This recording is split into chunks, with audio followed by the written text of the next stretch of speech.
Good evening. It is now 7 p.m. and I'd like to start the meeting of the Audit Committee. My name is Councillor Massey and I'm the Chair. I would like to remind everyone present this meeting is being recorded and will be uploaded onto the Council's website and the YouTube channel. Item 1, apologies for absence. Ryan, do we have any apologies for absence? Yes, we've had apologies from Councillor Raper, Councillor Arnold, Councillor Manwar and from our co-opted member Jasdib Najjar. Thank you. Councillor Hurrell is substituting. Thank you. Item 2, the minutes. I hope everyone's had a chance to look at them. They're found on pages 5 to 12 of the report pack. Are there any comments on the meetings? I then move that the minutes of the Audit Committee held on the 16th of December 2025 be approved as a record. Can I have someone second that, please? Councillor Panjaro seconding that. Any against that? The minutes are adopted. Thank you.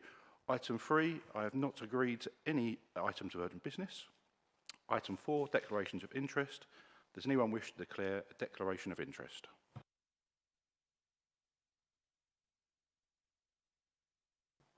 Thank you. Going on to the first report of the evening, item 5. It's the mid-year 2025/26 complaints activity report. Please can I ask Tracy Hostler to please present this item. Thank you, Chair. Yes, this is the 25/26 mid-year report running from April to September 25. So hopefully you've all had an opportunity to read through the report. So I'll just pick out the key highlights of the report. So good news, the number of complaints received the reporting period is 914, which represents a 15% decrease from the previous year, which was 1,080. And this is largely explained by the decrease in waste complaints, which we're expecting as last year had a high volume due to the change to fortnightly collections and also garden waste charging. The top inquiries can be seen on pages 19 to 21 of the pack, and the top trends can also be seen on pages 22 to 25. Bit of a drop in the complaints responded to within the time frame. The target is 90%, and for the same period last year, 91% were responded to within time frame. This is mainly due to a drop in performance for both the homelessness team and also special educational needs. Mainly operational issues, and both teams have committed to making improvements which should see an improvement in the next 2 quarters when we report the end of year results. 41% of complaints upheld. The target is actually 38, but this is consistent with last year where we had 41% of complaints also upheld. Good news in regard to members' inquiries. A total of 1,835 members' inquiries, which is a drop from the previous year of 2,588. The target is 90%, and 95% of members' inquiries were resolved within the time frame. You can also see details of closed ombudsman cases in Appendix 1, and also the statutory complaints for children and adult services on page 26 of the pack. There are also closed ombudsman decisions on page 29 of the pack and compliments on page 34 of the pack. There are no recommendations from this report. It is really just for noting purposes. There is the complaints data for the top 10 areas of complaints on page 19 to 21. Also, high-level learning or outcomes from upheld complaints are in section 3. Compliments are detailed on page 34, with the contact centre having the highest number of complaints, compliments rather, within the period. So happy to take any questions from anybody. Thank you. Thank you very much, Tracy. Do members have any comments or questions for Tracy on this report? Councillor Hurrell.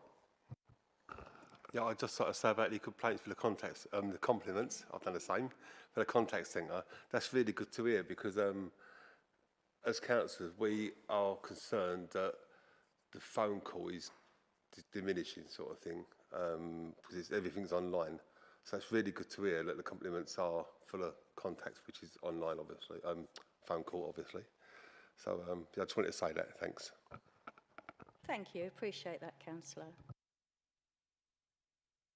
Councillor Panjala? Thank you, Chair, for the opportunity, and thank you for the report. And we can see like very crystal clear and like a very detailed report we have received. Thank you so much for that one. Regarding this Appendix 1, Complaints Activity 2025-26, we can see there are total 10 categories have been given here. Out of the 10 categories, I'm having concerns about housing solutions and SEND having more missed case deadlines. So just I want to know, is there any, as you mentioned already, operational issues are there and we got assurance to next quarter we can able to improve that one. So what exactly that operational issues, whether less staff or inexperienced staff? Thank you. Thank you. No, it's not inexperienced staff. For special educational needs, I believe the workload has actually increased, so they're having to do more educational care and help plans with students, which is obviously placing extra demand on the service. And they have committed to refreshing training with their staff to ensure that they are really focusing on responding to things within time frame, because they've got a high volume of work at the moment and they need to be able to manage that. So I know that they have put actions in place for that. In relation to the housing solutions, which has also had delays in response, I have been liaising with senior management within the area because they've got a lot going on with improvement plans, etc., transformation, and they've now ensured that the dedicated team leaders are responding to the complaints as opposed to just the advisors. So they've recognised that they need to make changes to improve that and have put actions in place. But we are overseeing those areas very closely now within the complaints team, and I am being notified if they're getting close to a response date so that I too can escalate that and change it. So hopefully we will start to see an improvement in that area. Thank you. Thank you for your response and the assurance for the upcoming next quarter we can able to see the progress. Thank you. Thank you, Chair, for the opportunity. Thank you. I'd like to probably take that a step further. You mentioned about the housing solutions, Councillor Panjala. Looking at on page 21, where you look at the jump from last year to this year, or the quarter, sorry, I think we should probably invite someone from Housing Solutions to come to the meeting that we've got later this month, just to go through a bit more detail, so we've got some confidence that we're not going to be having these sort of numbers, hopefully in the future. So if we could make that a note of that, please, for the next meeting. Yes, sure, Chair, and I will follow up with the senior manager in that area to advise that as well. Okay, thank you. Brilliant, that's great, thank you for that. And when it comes to SEND, I think it's a national problem, not just a Thurrock Council problem at the moment. I mean, the Prime Minister mentioned it recently as well, so it's going to have challenges, but I just think the jump in the housing and the homelessness is so big, we probably should have a look at that as a committee. Could you give me some more information about AI that we're using, the AI Amy system, please? Yeah, sure, I can do that for you. So we've had Amy, our AI solution is called. We've had her in place for quite some time now, done gradual journey mapping of all the different transactions within the contact centre to start off with. So Amy can deal with calls on council tax, housing, waste, a lot of the high volume call areas. We're finding at the moment that a reasonable percentage of those calls are going through that and getting completely handled by Amy. But what we haven't done here is stop customers from going through to an advisor. So a lot of councils, when they've implemented an AI solution, have blocked that human interaction. So they have then had a lot of negative publicity when they've launched their AI solutions. And we were very clear that we didn't want vulnerable service users getting stuck in an AI loop. So we're really doing ours gradually, properly, making sure that if somebody really does need to speak to a human, they can still do it. But it has enabled a drop in call volumes, which also matches the little drop in compliments, because we've not received as many calls as we would have done had we not had the Amy solution in place. So, but yeah, lots more to do on it. You know, we've got a steering group, so we're gradually introducing more and more journeys as we go, but we haven't had negative reaction from customers about it, which is really positive, because a lot of councils really have when they've put those solutions in. Thank you for that. I mean, it comes off the back of a conversation we were having about compliments, and I thought it was a really good test of using technology in the right way, but also having that human presence and touch when it's needed, especially if you're dealing with vulnerable people or who might be in crisis. I think that's really a really good balance we've got here at Thurrock. That's really good. Yeah, thank you. Yeah, so that explains possibly why the compliments have dropped a little bit, because it was about 20%. So, but I think there's lots of positives as well in this report. I know it's a report all about complaints, but in some of them are very low in numbers, and when I looked at the highways maintenance, and only one missed councillor deadline, which I think was a really good show, considering, you know, everyone's got potholes everywhere in the country, and it seems like they're responding really quickly. That's really good. Any other comments or questions? Councillor Hurrell. Thanks, Chair. Yeah, page 21, the total complaints responded to, the top 10 for this quarter. 2 have gone down. One's got parking enforcement 13 to 12, but the council tax billing's half, from 20 to 10. Could you explain why that is, please? Yeah, sure, no problem. Page 21, the total complaints for this quarter. Last quarter, council tax was 20, council tax billing. This quarter is 10. So why is it's halved? So any explanation as to why it's halved? Was the last quarter higher, or? Right, the period was for the previous 6 months, for the same period last year, rather. So that's the comparison. I don't think there's anything in particular. I mean, the council tax team are a really high-performing team with really good quality, and the contact centre take all of the calls for council tax. It could just be as simple as there could have been less debt collection activity because the income collected was better. And when people complain about council tax, it's usually linked to the fact that you're chasing for debt. So, yeah, it's a good reduction. I suspect that because we've got the annual billing period coming up, sort of this quarter going forward, we'll have an increase in complaints. So I don't think there's anything sort of particular there, but I will have a chat with my colleague, the head of revenues and benefits, to see whether he's got any other particular information that might account for that. But I can't think of anything off the top of my head from a call handling perspective of the calls that we take for them. But I will follow up with him for you and just see. Thank you. Yeah, thank you. So it's possible, and I know you're going to come back to me on it, but it's possible it could just be it's towards the end of the financial year, and the one before was for when the bill was brought out, sort of thing. Yeah. Okay, thanks. Yeah, thank you, Councillor. Any other comments or questions from the committee? Charles, a co-opted member. Thank you. First of all, well done for bringing the complaints down and getting the numbers going the right direction. My query relates to the financial remedies being paid out for mainly the SEND in this quarter, in this 6 months period.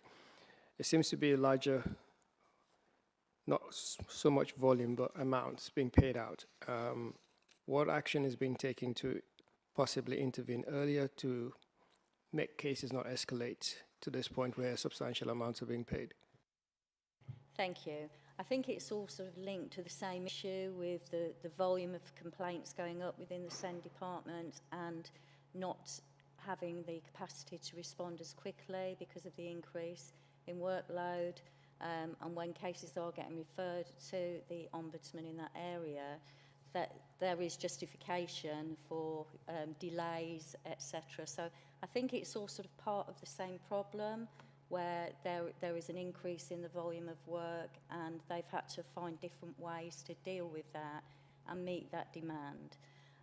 But I will follow up with the head just to make sure, you know, and see if there are any other further actions that they can put in place to try and reduce the amount that's having to be paid for Ombudsman cases. Thank you. Before we move to the recommendation, any other comments or questions on this item? No?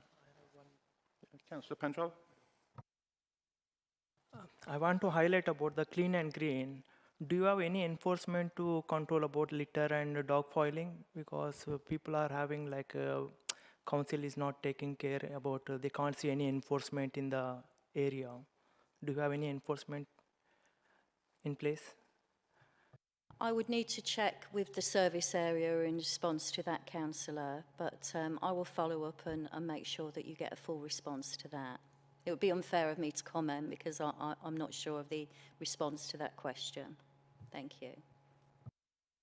Thank you. If you could just CC me on that response, please, as well, just to keep on the loop. Thank you. Of course, yeah, no problem. Okay, if there's no more comments or questions, we'll move to the recommendation. It's a note. Recommendation 1.1 to agree the report goes to audit consideration, that the audit committee consider and note the report. Are we all agreed on that? Any to the contrary? Brilliant, thank you very much. Report Tracy. Tracy, you are welcome to stay already, free to leave. So thank you. Thank you, Chair.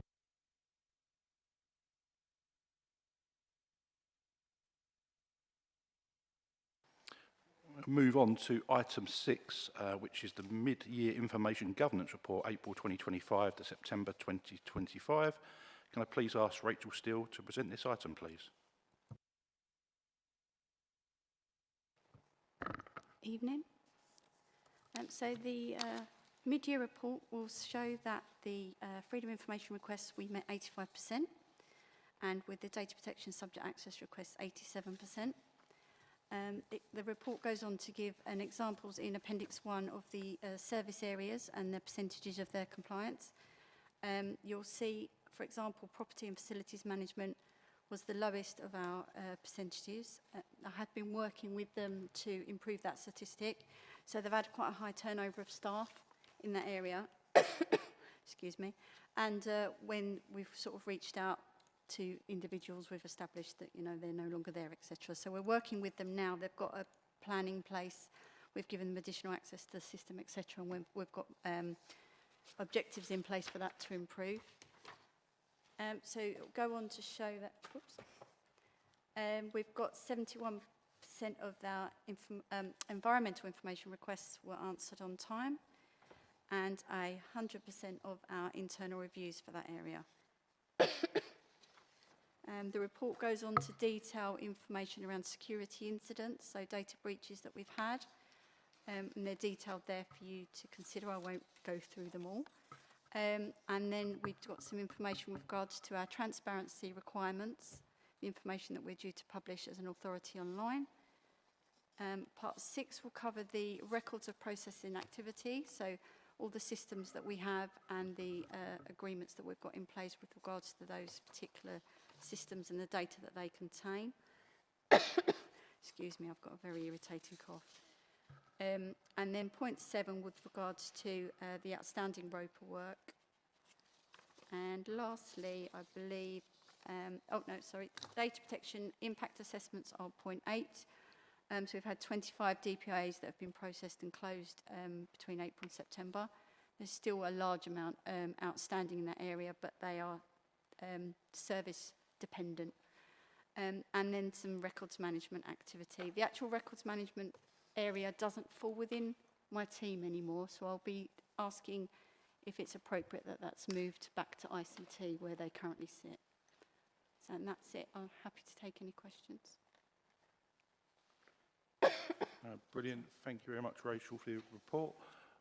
Any comments or questions, members, for this item? Councillor Hurrell.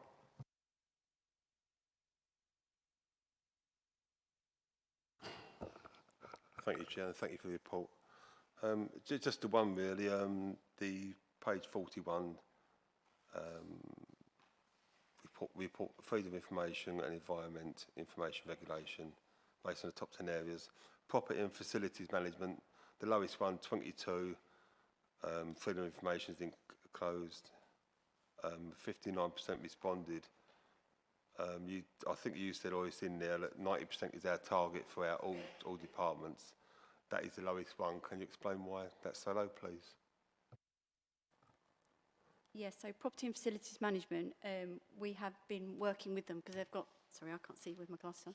They've had a really high turnover of staff. So we've had requests that have gone in and then we believe they're being worked on and then established that someone that was there has gone. And they've got, I would say, a lack of knowledge of what data is already held, where the staff and the management are moving over quickly. They're not quite sure where to find the information that their predecessor might have been able to put their fingers on straight away. So they've recognised that they've got an issue and they've put recently, early this week, last week, sorry, it's only Tuesday. Early last week I met with the head of the area who's now going to centralise all the requests through a single point.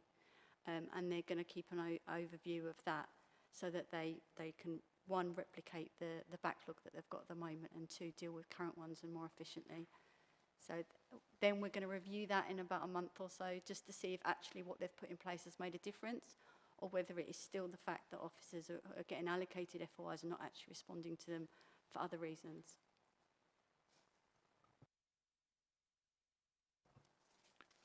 Thank you, Councillor.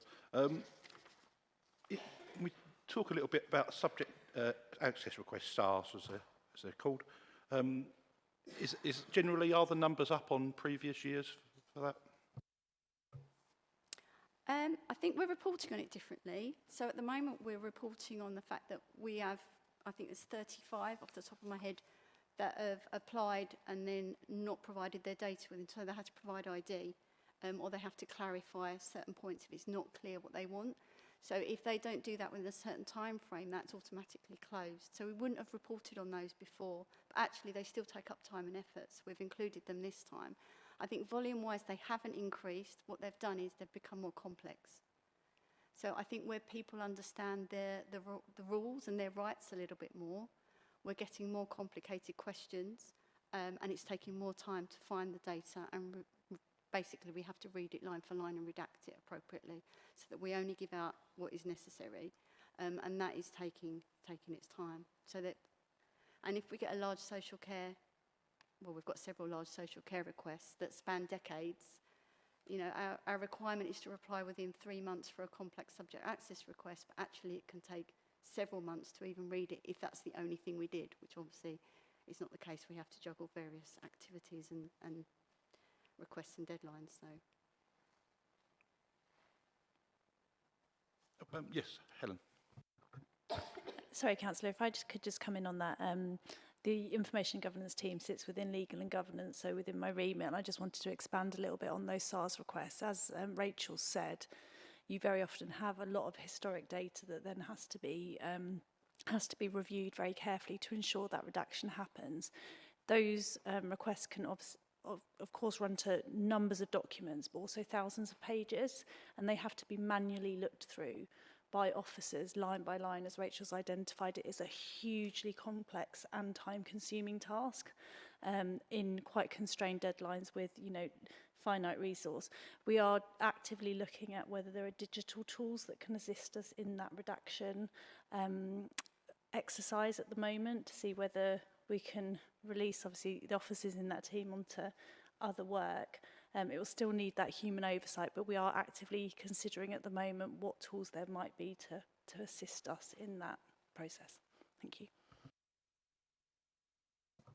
You'd like to think there'd be some technology out there that can assist, because I can imagine it's a very manual, time-consuming task at the moment. And if you're getting lots of requests, I can see how that'd eat into officers' time.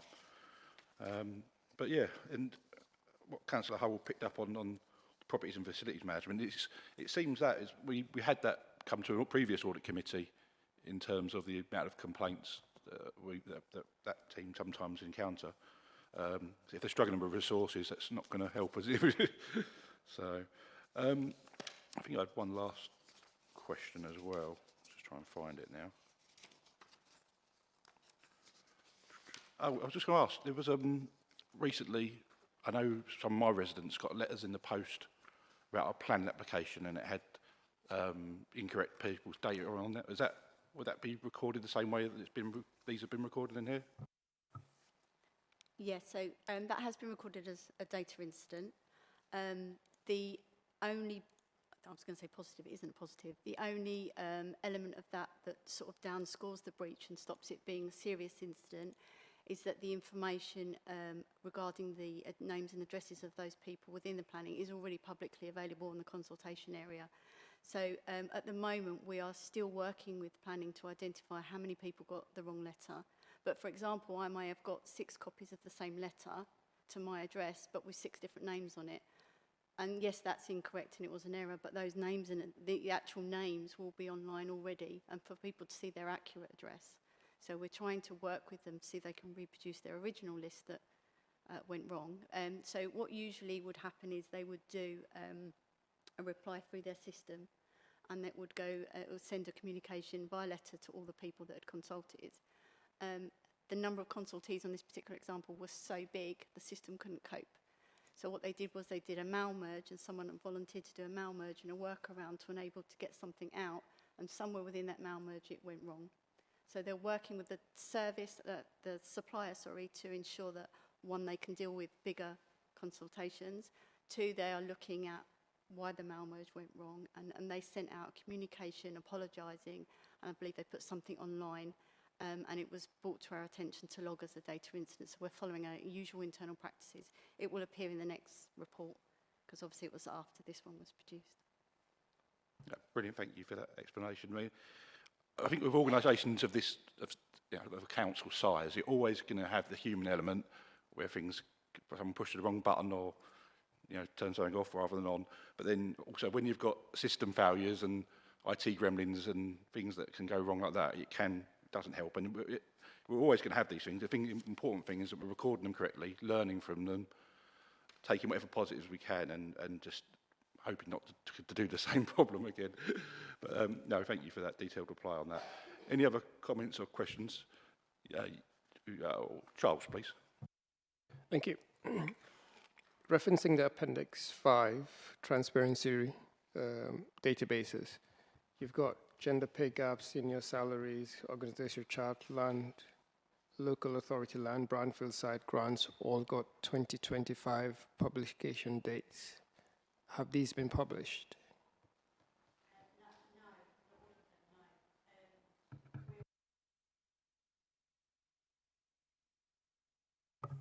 Out of habit, sorry. No, there's still some elements of that haven't been published online. We work with the service areas. Unfortunately, we don't hold or have access to the data, so we can only ask to be put online what we're provided with. And at the moment, the services have not been able to provide the most up-to-date information. There may be 1 or 2 that have been updated since this report, but I couldn't tell you what they are off the top of my head. I can give you some feedback as a follow-up if that would help. Okay, thank you. But the ones you haven't published so far, what's the timeline for publications? Well, the data sets usually have to be online usually by April every year. So the services that haven't done it for that particular financial year are just delayed. We like I said, I can't publish what I don't have. We send regular reminders and chasers to the service to say that this is their data and it's their responsibility to place it online. And we're constantly checking and chasing. If there's individual service area mitigations as to why that hasn't been done, I can try and find that out for you, but I can't give you a more detailed answer at the moment. I don't have it, sorry. Whilst I appreciate and understand the point, the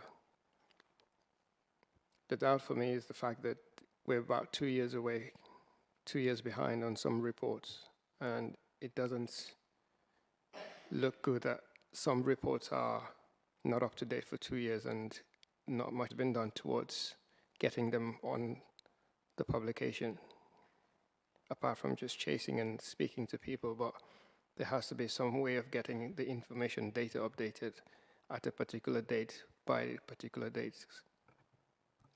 Okay, I can ask for it to be escalated up to a more higher level for some action, so maybe we can take it to SLT. Helen, do you think that would be appropriate? Yes, absolutely. So I'm happy to take that away as an action. I need to report to SLT around FOI compliance generally, so I could also take this issue around the transparency to them as well.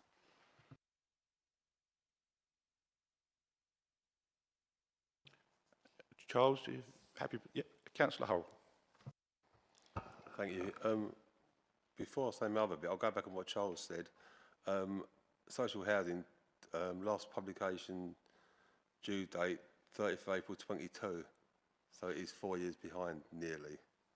So just to sort of bring that to the attention. Can I just add on Yeah, to that? course, No, course. just really, some data sets have to publish the year before. So if it's the 1st of April 2026, we won't necessarily be publishing 25-26 data. There is a requirement on some of them to publish the full year from 1 year before. So I'll make that clearer on the report, what they're due to publish, just so that's clearer next time for you all. Sorry. Thank you, thank you. Oh yes, that's what I was going to say. As yourself and Helen explained the historical, for the freedom of information, historical papers you look through and everything, it's a lot more clearer now, not clear obviously, that it's massively time consuming, and we do understand that there is going to be issues, and how the government put it at 90%, I think that's crazy then, after what you just explained. When they've explained it, it makes more sense. 90% is really exceptional, I think. So just thanks for explaining it, so we understand more, so thank you. Thank you. Question on page 54 regarding the Oracle system, and there's no retention triggers on the current modules for Oracle. Does that effectively mean that when data's got to be removed after retention time, it's currently a manual task? Sorry, I should have coughed and then turned my mic on. Yeah, I believe to be able to remove the data from Oracle, there needs to be the purchase of an updated module. And that's my understanding, and that the cost of that additional module was too great. So it was considered that we would look at what the implications are of not deleting some of the data and retaining it compared to the cost of buying a whole new module, which I believe was huge. And I think there's also a little bit of discussion around whether the retention time frame for HR data is accurate, because although it may say something like 6 years as an example, and in finance sometimes it's 6 years plus the current, if we get a challenge on someone's pension contributions, I mean, I've been here 31 years, if I want to challenge my pension contributions when I've left, and you've only kept my data for 6 years, we wouldn't be in a position to defend that. So I think the discussion is, at the moment, is going to be around what is the appropriate retention time for HR data. There's guidance out there, but there isn't anything that's stopping us from saying, actually, we believe we should keep it for longer, and this is our justification for that. So I think the conversation at the moment is about, is the timing within Oracle, it can't do what we want it to at present, but actually, would we be looking to hold our data a lot longer than it's suggesting anyway, to make sure we can accurately sort out someone's pension contributions, or even defend our own position if we're challenged in any way. So that's kind of where the discussion is at the moment. No, thank you. That does help explain. I mean, retention time, what I'm trying to avoid, I suppose, is as we get more and more data, and we get very bloated data-wise, and then when you get these increased number of SARs and that kind of thing, it's going to become harder than it already is. Yeah, so I think it's, if we can use technology to sort of make that easier. But then, like you say, some things, I mean, architects now, their plans have to be kept for the lifespan of the building. I know we're talking about people sometimes, it wouldn't be as personal data, but yeah, how long do you keep people's like, pension records and things? It is, you know, really that sort of question that needs a lot of thought around. One thing that did occur to me, we're talking about external storage for page 55 of boxes, archive boxes effectively, and I think it's costing the council about 25,000 per annum to store those off-site. But did we lose much data / archive boxes when the old council office flooded? I don't know the answer to that. I can find out for you. I don't believe so, but that's going from my memory, and that's not necessarily 100% accurate. I know boxes were removed from there and placed elsewhere internally, but I can find out for you if there was any damage. I'm not sure on that point. Thank you. And these boxes, are they in the borough, or if they're not stored in this building, are they geographically quite near, or we set them up north? Or Again, I can't answer that question, sorry. There's a records manager in post. I can ask those questions to that person and come back to you. yeah, last one was just a bit of curiosity, really, not really. I think if we're going to spend money, we might as well use local suppliers if they're available, just to keep it in the local economy. Any other comments or questions? Chair, we did used to use an archive facility in Tilbury, but I just don't know if we still do, so I'll clarify that for you. Yeah, I think it's in my ward, or was. Charles? Thank you. Final query relates to shadow IT applications and the use of ChatGPT. Is there any, I note you've got a possible approaches to block, but is there any action being taken on this or any conclusion to this matter? There's not a conclusion to date. The discussion was around if we block, then people will find an alternative to use, because there's lots of facilities out there that do that thing. We're aware of ChatGPT, so we can monitor who's using it. We can't see what they're searching on it, but we can see who's using it and how often. So we'll be working with the cyber team within IT. The manager within that team has recently left, so we're looking to see who's going to be a replacement for them, so we can continue that working arrangement with them. But no, the two options at the moment are either we block it and people go elsewhere and still look for something. Obviously, we've given access, I say we, IT department have given access to Copilot, which is an alternative. So we're also looking at educating people to say that Copilot does the same sort of thing, but when you use Copilot, our data is looked after and it's safe and it's in a safe environment. So if you're going to ask those sort of questions, use Copilot for that instead of ChatGPT. So rather than blocking it, we're giving an alternative and educating. I think that the total out block was something that IT were considering and we're looking for direction on, but there's not been a decision on that from them at the moment. Sorry, when is the decision likely to be made? I'll have to ask somebody in IT and come back to you.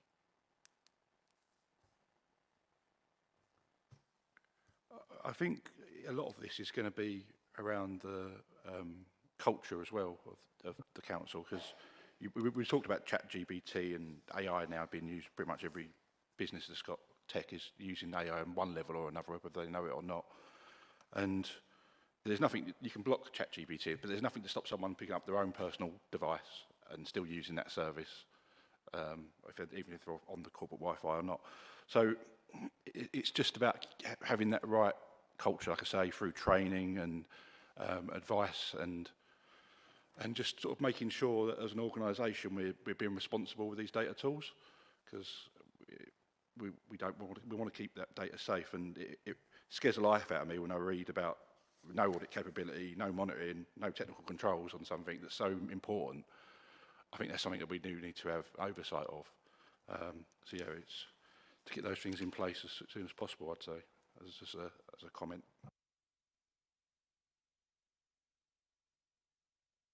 Any other council or member? Brilliant. Thank you much, Rachel. I know the throat and things, so thank you for bearing with us. The recommendation on this is 2.1, that the audit committee consider and note the report. Are we all agreed on that? Agreed, we've noted it and reported on it. Thank you. To the contrary? No. Brilliant, thank you.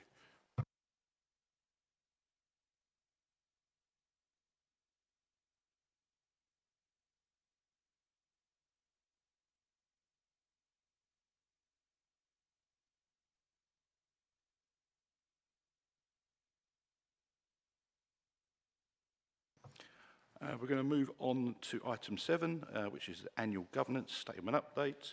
It's found on pages 59 to 66 in the agenda pack. Can I please ask Helen Nichol to present this report?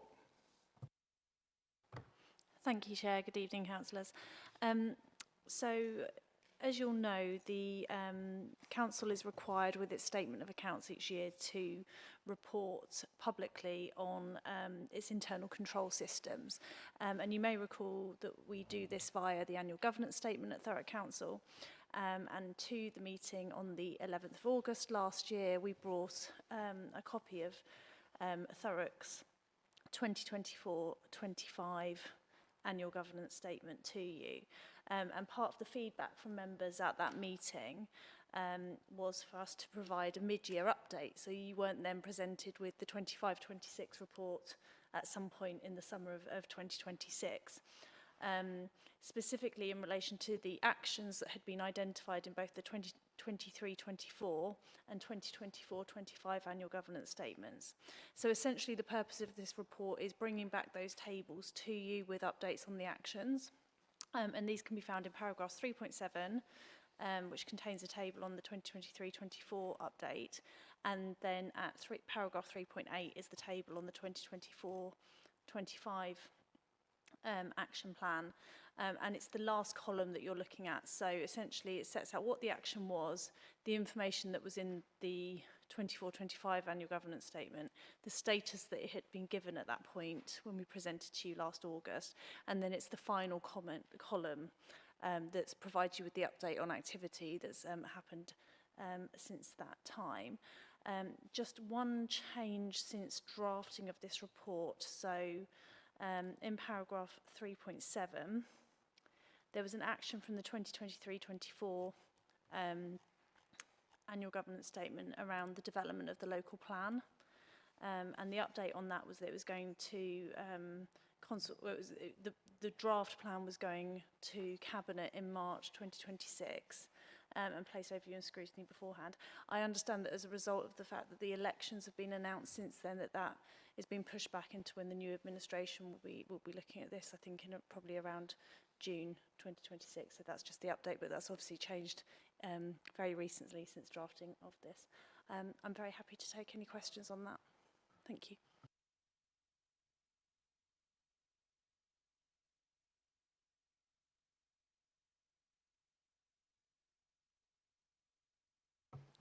Brilliant, thank you for the report, Helen.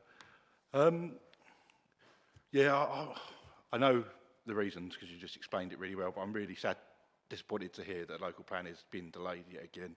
It's such an important document, and then I think it does a lot of harm to the borough when we haven't got an up-to-date local plan. So I really wanted to see that march on as quickly as possible, but yeah, we are where we are. Not in our control. Open it up to the floor for comments or questions from members. So yes, we did the bulk of this before. This is good to have an update. I think it's rather than get all the way to the point of looking back a whole year. I think it's really good. I see that I know I've just been talking about Oracle, and Oracle's mentioned again there as well. I think the CIFA Financial Management Code is really important as well. I think to embed that will be a real big step up in terms of compliance for the council. That's really good to see. You brought it to us. It does exactly what it says it would do, and it's give us a really good update on where we are with it. Any other comments or questions from members on this one? Yeah, Councillor Panjala. Thank you, Nicole, for the report. I'm having the page number 61 about the implementation of CIFA Financial Management Code not yet started because due to the election of the reason or any other reason?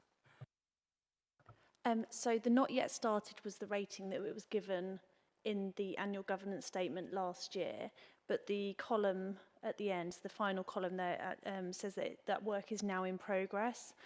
So the action plan has been put in place, and it's also become part of the corporate performance report that is reported on quarterly by officers to the Corporate Overview and Scrutiny Committee. So there has been activity since the last report to this committee, and work is underway on that now.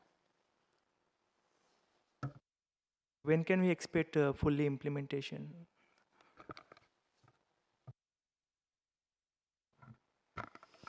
Hi, so the SIT for self-assessment falls within my area. So we're working through it. So what the assessment is measuring all the financial policies, procedures, etc. against what SIT for view as their standards. And we do a self-assessment and we say where are our areas of non-compliance. We are going through that process at the moment and to say where our areas of non-compliance and then what our action plan is to address that. When that's complete, we can bring it to the audit committee, but that is something that is a work in progress at the moment. Thank you for your answer. Thank you, Chair. Any other comments or questions on this particular item? No. Yes, Helen. Just to add, and it's not part of the report, but really to provide assurance to the committee about the preparations for the 2025-26 annual governance statement. So I think taking on the learnings from last year and the preparation and the amount of time as well that it takes to collate the level of detail that needs to be put into the report. Working groups have been started since January on that activity. Officers met and had one earlier. We have the template ready and we have a template that the committee were happy with when we presented last August. So we're really working on that, and so just provide assurance that we're looking to bring that to the audit committee with the accounts, I believe in June later this year. Thank you. Brilliant, thank you for that. It's a bit more detail as well. On page 63, there's an acronym that even I don't know. I mean, I've learnt a fair few of them when I've been around the council. It's about the audit team are doing a self-assessment against PSIAS. Just wondered what that was. I could answer. That's the public sector internal audit standards. Brilliant. I hoped it would be something like that because it sounded so brilliant. Thank you for that. Any other Councillor Hurrell? Yeah, just one question. Are you yourself happy with where we're at the moment with the reports and that, the things that are meant to be happening and how far we are with them and that? So do you mean, Councillor, in relation to how we're preparing the annual governance statement and the process that we're going through for that, or around the contents and the governance assurance that we provide? I'll be honest, I'm not really sure, to tell the truth. It's just that there's some reports here, some are in progress, and one's action complete. Do you think we're at where we should be with it? Thank you. In my view, I think so. I think we very clearly had a lot of work to do around governance. We know that had been picked up in the directions that have been issued by the Secretary of State, and also in the improvement and recovery plan that's now been pulled into the corporate performance reporting that we do and is managed and is quarterly reported. So I think absolutely there are still things that are a work in progress. I think it would be wrong of us to sit here and say that everything is exactly as it should be, but I think we have moved on a long way in recent years. I think the fact that we are getting into a regular rhythm on the annual governance statement and bringing it to this committee with the accounts is a big step forward and where we need to be. I think it was only last year that we had to bring an annual governance statement that essentially dealt with 3 outstanding years worth of annual governance statements, because that just hadn't been done previously. So I think the picture is improving. We obviously have the commissioners here who are reporting regularly and have been saying similar things publicly, that there is work to do, but things are improving around that governance space. So yeah, I have reasonable assurance as to where we are at the moment. I've got a question regarding data protection reviews, page 65. I remember when I heard information governance was being moved into legal and governance, I thought that made sense. I just wondered what's been the challenges and what are the initial benefits of that? Yes, so the move of the team took place towards the end of last year.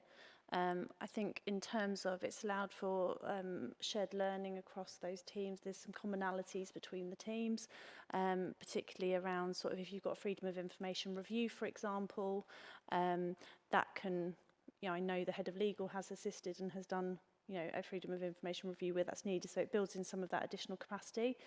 We have a relatively small information governance team. There is always challenge whenever you have a move of a team internally and getting used to, different ways of working, different management, etc. But on the whole, it has been relatively smooth and straightforward. As it said in the notes, that review's underway. We're looking at what digital tools, as I said earlier, we can utilise to help, help reduce some of that very manual work that we do. I'm still currently the interim data protection officer for the council, so we're looking at the moment around some of those compliance pieces that were reported to you earlier in the IG report as well. So it's allowing us to get, have a handle, and then also those escalation routes, as we talked about with the transparency as well, picking those up and making sure we're reporting them as we need to. I think, as Rachel said earlier, records management is sort of, we split it out, so records management is still sitting with IT at the moment, and with move across, but naturally there is massive crossover between the work that IG does and the cybersecurity and IT work, so it's still, no matter where that team sits within the organisation, we need to make sure that we're not working in isolation and making sure we have that collaboration across the organisation, because that team could potentially sit with a number of different areas within the organisation. We felt that legal and governance was probably the most sensible fit. It's not the only solution, but it's just making sure that we still have the links across the organisation where we need to. But Rachel and the team do that really well. It's really good to hear. It does give me some confidence. It is such a complex thing, and it is, I think, moving it to there, it was the right thing to do, and I'm glad that it's going well, and we still are not working. We're not working in silos. We're having the right people in the right places to sort of around all this data. Any other comments or questions? Councillor Panchala? Thank you, Chair. I'm having about the recommendation, page number 83, point number 1, awareness of approval process for financial transaction. Still, some of the budget holders are not following the process, controls, and approval methods appropriately. So, normally, whoever have the budget holders, they need to have like a follow the. Councillor, I think that might be a later item. Later? Yeah. Okay. I'm sorry. We all know what Councillor Panjala's questions are going to be later on then. Any other comments or questions on item 7? So we'll move to the recommendation. The committee is to recommend to 2.1 to note and comment on the update against actions contained in the 2024/25 annual governance statement. I believe we've done that. Have everyone agreed? To the contrary? That's passed. Brilliant. Thank you very much. Move on to the next item, item 8, which is our corporate risk register. Please can I ask Cinda Chaz to present this report. Thank you, Chair. If I may, I'll take item 8 and 9 together, and that's just to note, as we agreed previously with the risk management process, we would provide the committee and members with an updated or the corporate risk register every quarter. There have been no updates since the previous risk register that you reviewed at the last audit committee, but this is just to reference where we are. So I was not planning on going through it, but happy to take any questions. Thank you. Yeah, we'll stick just to the risk register, which is 67 to 71, and the report pack for anyone that's reading along at home. One that stands out for me on this was housing again. That's about the third time it's popped up just this evening. So I think that's even more important that we take that forward to a future audit meeting. It is, I think, the only one, isn't it, that's just red on that? Yes, that's correct. That's the only one that, well, adult care also concludes at high after you put mitigating controls in. But yes, housing has the highest rating in the matrix per se. And these are, so I was trying to think what it was before, how much it's changed, or is it literally the same as it was last time?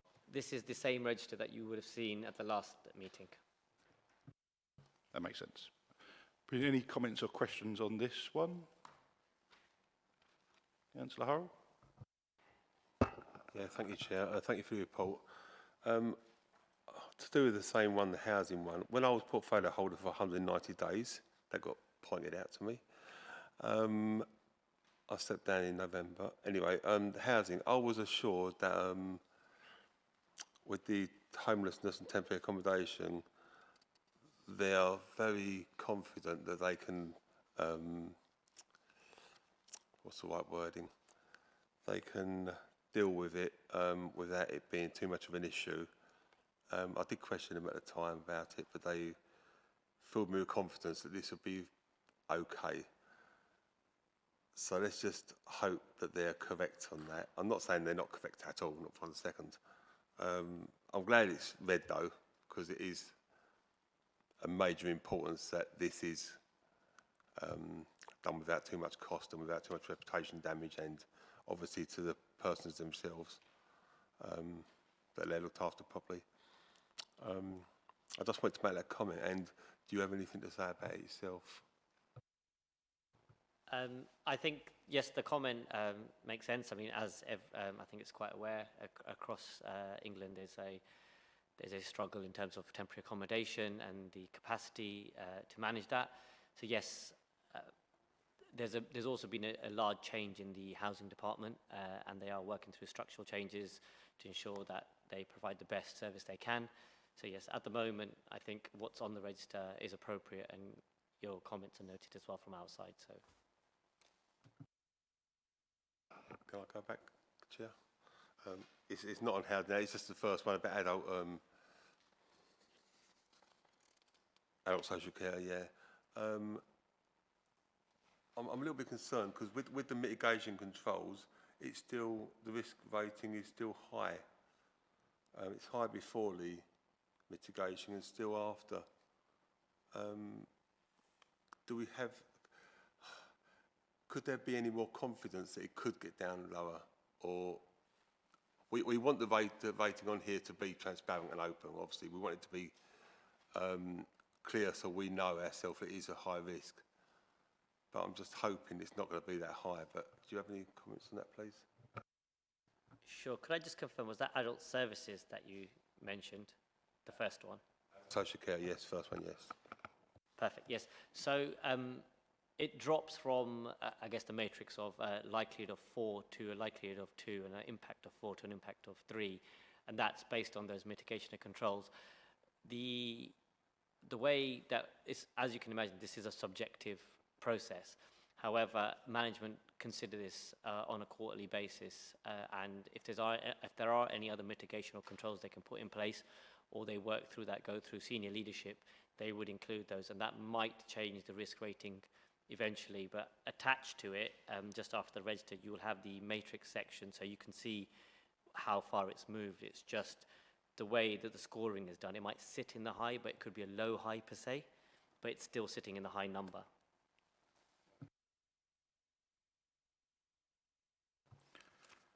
Thank you. I've got a question around the cyber on the bottom of page 67, the last row there.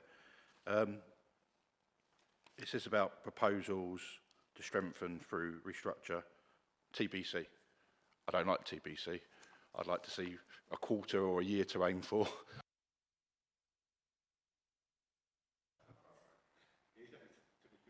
Yes, that is correct.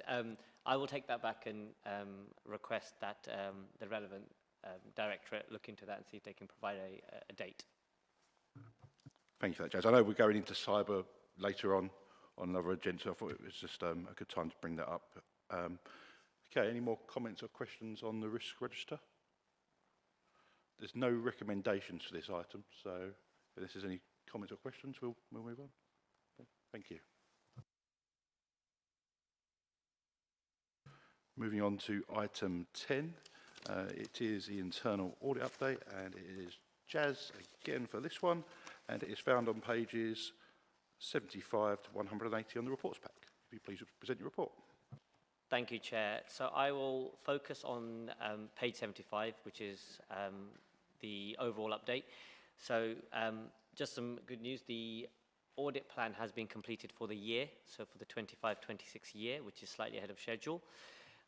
What I've included there is any audits that were deferred to next year and any audits that we did not include in the initial plan that have been undertaken this year. What we can conclude is we have completed 20 pieces of work, which is what we assured the audit committee we would do at the beginning of the year. As I move on to pages 77 to 78, we agreed with the audit committee that we would flag where recommendations become overdue, and if they've become overdue and significant progress has not been made. So this is the first time you will see those 2 pages, or would have seen those 2 pages. And what we've done is we've listed the reports, the recommendation, when the target due date initially was, and the update we received from management. Happy to pause there and take questions at that point before we go through the reports that were completed for this quarter. So we are going to go into the other parts in a lot more detail on item 10. But if anyone got any comments or questions on this, yeah, Charles.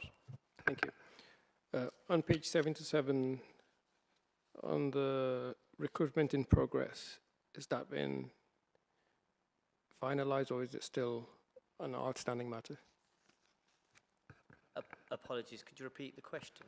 Page 77, on the top update, on the top recruitment in progress with estimated start date 23 to 26. I will follow up on that for you and provide a response, as I'm not sure if that's the start date has been fully confirmed.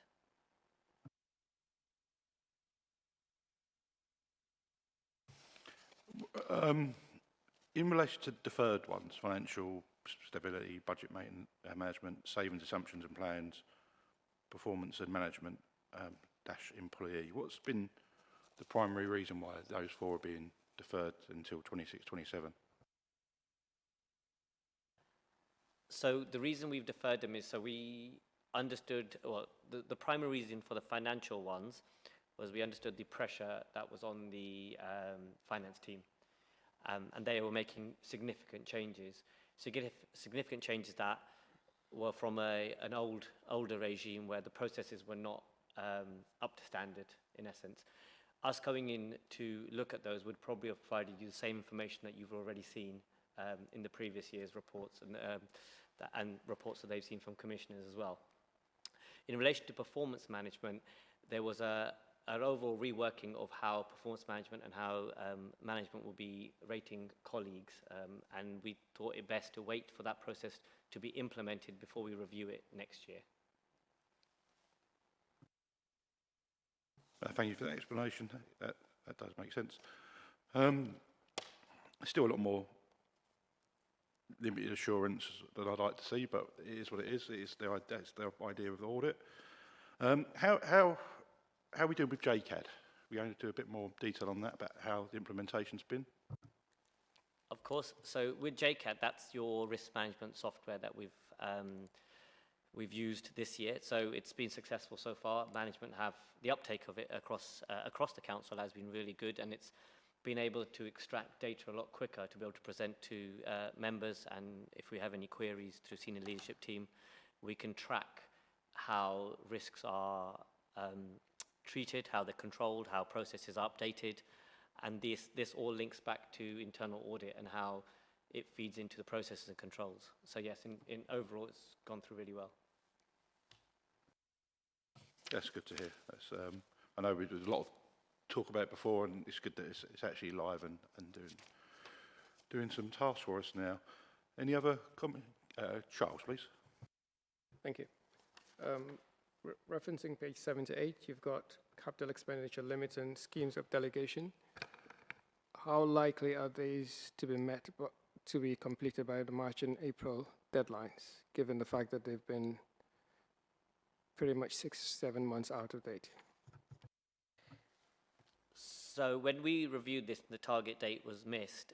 This was raised at SLT, and they have confirmed that they are ensuring that there's a clear oversight and the correct processes are being followed so that those dates are met. If there is a delay in those dates, they will be flagged to yourselves at the next meeting. However, we're not expecting that.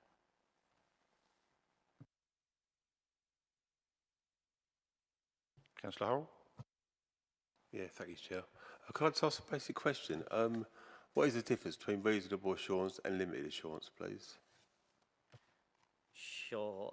So as part of every report, so if I refer you, I'm just going to go to the first report for you, page 99, what we do is we provide what the assurance ratings mean. In essence, the small difference that you'll notice, if it's limited assurance, it will say that the controls upon which it relies, so the system that you're looking at relies on, if the weaknesses are not addressed, it increases the likelihood of the risk materializing. So it's a likelihood that it could materialize. That's limited assurance. If it's reasonable assurance, what we're saying is if you don't deal with those controls, you might not manage the risk. So it's almost saying there's less likely that it would happen if it's reasonable assurance, but you're not managing that risk.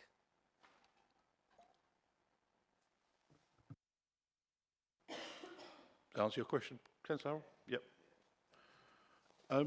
On page 78,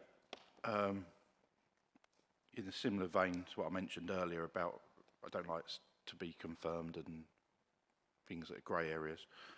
So this was obviously 31st of Jan, as it was then. Have any of these changed very much between 31st of January and today's date? So are you talking about for when the papers were published to now? We haven't followed it up because once they're published, we wait until after the audit committee, and then we would follow up again at the new dates that we are given. But we can follow up that if you would like an update earlier than the next meeting. Yeah, the one that stood out was the initial owner had out of office, no unknown return date. I just wondered, it seems like a trivial thing really in terms of, I know he can, but I was hoping 2 months later we'd got that one solved. So that one, that we provided a later update on that where the owner of that one is on long-term leave, and that's why. However, we can provide something on that after the meeting. Yeah, thank you. That would be, through me, that would just be interesting to see where, a difference of 6 weeks sort of thing, what's changed and what progress we've made. Because there's no recommendations on this, it's just comments and questions. So has any other member got a comment or question on this item? Charles? My question relates to the VAT return matter. That's page 123. I'm not sure if that's later. That's going to be the very next item when we'll come to that one. Sounds like everyone's saving their questions for it. Yeah, there's no recommendations. So yeah, thank you members for your engagement on this. So thank you for your report.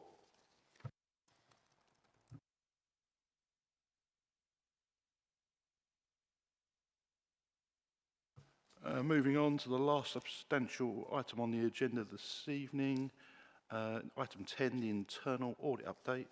Jazz will be presenting this report, and it's found on pages 75 to 180 on your reports pack.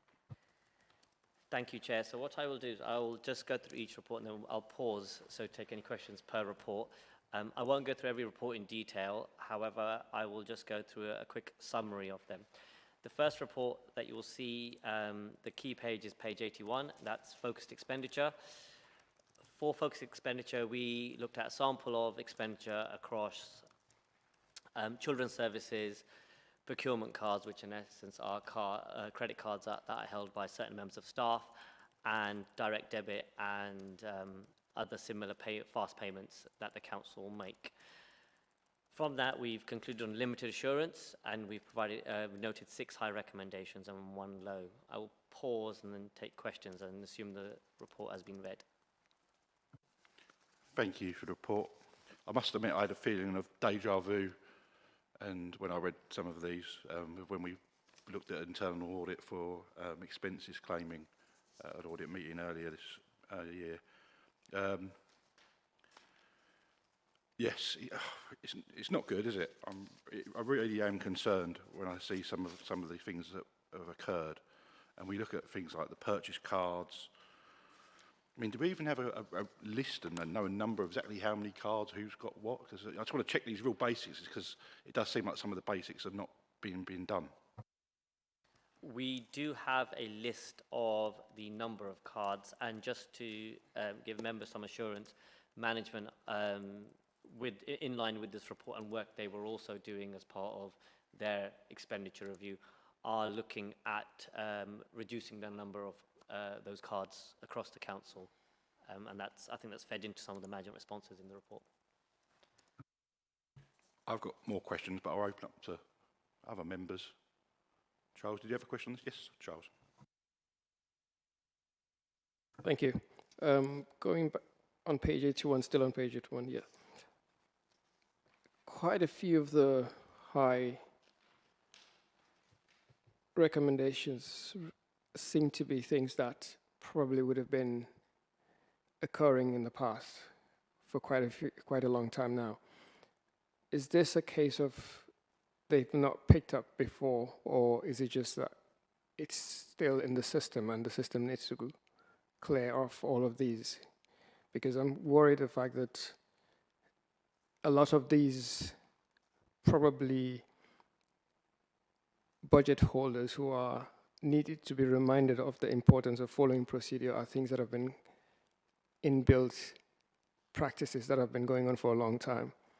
What is there being done differently to get us to a place where procedures are followed, processes are all in place, and everything works as it should be, not otherwise? Thank you. So these are, to give you context, so these are issues, I mean, I would not be able to give you any assurance over in the past in terms of outside the 25-26 year, because we didn't look there. However, in the 25-26 year, these are issues we've identified, so payments that have occurred which should not have occurred, or should not gone through or have not gone through the right process of controls. To give you some assurance over what management are doing, there is a new system in place. There's also a new expenditure control team in place, an expenditure control team who have a new lead. And what they have done at the end of our audit, we were noticing is that system is now live and it's reducing the number of these issues. And management have noted that.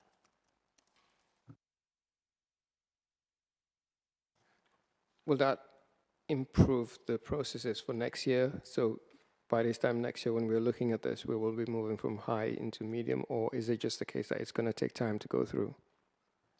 So the assurance that I could provide you would be that when the recommendations become due, we will check the processes, and if they are in place, we would close the recommendation. Otherwise, it would become overdue, and we would flag it through the system you saw previously, where we would note it as an overdue recommendation and the process hasn't been put in place.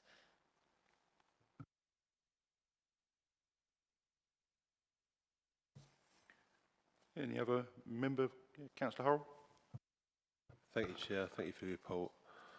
Yeah, page 89, risk rating high. This is a public document, isn't it? Just to confirm. Okay, right. The invoice relating to the construction of shower cubicles with a total cost of approximately £13,750 was approved solely by a director verbally with no audit trail. What have we got in place to stop this? Because although that's £13,750, it's not a great deal of money, still an amount. But what if there was 2 zeros on the end of that? What have we got in place to stop this happening? Because this is what got us in the mess, in the last 10 years. And we cannot go through this again. So, thank you. So in terms of, if there was another couple of zeros on top of that, it couldn't have been processed, because the system wouldn't allow such a big figure to go through, because there are limits to how much you can put into the system. In relation to this I don't want to say small, because it's still a substantial amount of money. It was a breach of the expenditure control process. So this shouldn't have happened. In terms of it's unfortunately, it's one of those things where someone didn't follow the process who should have followed the process. And as you can see, we've noted it, and they were directly written to from the Chief Section 151 officer to note that it's not appropriate, and everyone has been reminded of that as well. at the senior leadership team. Can I go back, Chair? Yeah. So can you explain the processes that are in place at the moment, please? And the amounts and how they go, please, if you would. I wouldn't be able to tell you the exact amounts as I don't have them to hand. However, over £500, that would go through the expenditure control panel. And then over a limit above that, it would then go to the chief financial officer. And the limit above that there'll be a cabinet if it's, in the millions. So, yeah, but So up to £500, that is left with the directorate. Between 500 to 25,000, it goes to the expenditure panel. And that is a series of sort of middle grade managers who have to agree that process, who have to agree that expenditure. Over 25,000 up to 500,000 comes to myself and the chief executive, and then obviously 500,000 plus is a cabinet decision. Thank you for that. And the reason I asked the question wasn't solely because of that, but it's nice to have on record, because I would presume that'll be in the minutes of this meeting next time. So everyone knows, so anyone's watching, they know as well that there are processes in place now, so this can't happen again. So although I was being critical about it, I was also trying to point out that we have hopefully improved our processes, and there is a process in place that will stop this happening again. So thank you for the answer. Thank you. Councillor Panjala. Thank you, Chair. Thank you for the report and the great work you are doing from the day one. I can see this one. And thank you for highlighting 6 high-risk items here. From this one, I want to highlight page number 83, awareness of approval process for financial transaction. So still, some of the budget holders, they are lack the clarity and to understand what approval can be made at which level, at mid-senior level. So like already we have lost public finances in the previous administration. Now current administration, we know, are working very hard, and those who have a budget holders have a greater responsibility to spend the public finances. So if they fail, this is happening in the again and again, then how can we able to control? What assurance we can get from the senior management? And also we can see the page number 80, as Mark Harrell mentioned that one of the director is spent on verbal basis. If senior level also they are breaching the system, then how it's going to help to the entire system? Because this one, like we need to need more assurance for the public finances, how to be spent and with a greater responsibility. Thank you, Chair. So, yes, I understand your point. I think this has identified there are still gaps in the processes and controls, and the senior leadership team have noted those and taken those to ensure that budget holders are aware of their responsibilities, because they all have to do training. And I think there was a recommendation in here further down the report which talks about where if training is not done for purchase cards, these purchase cards get paused or cancelled until that training is complete.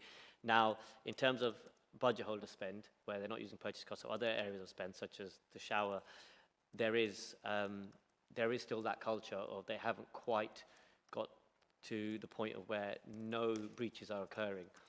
However, there is a reduction in those breaches, and senior leadership team are ensuring that everybody who's responsible, especially the senior people who are responsible for these budgets, are where any potential breach is happening, it is being flagged and it is being discussed as soon as possible.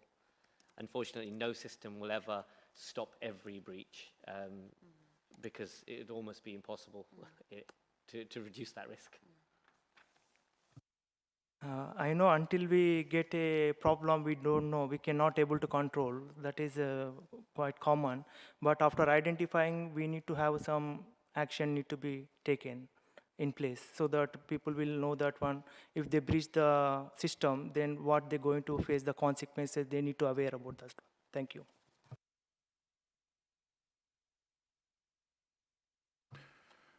I've got 3 main questions, I suppose, remaining.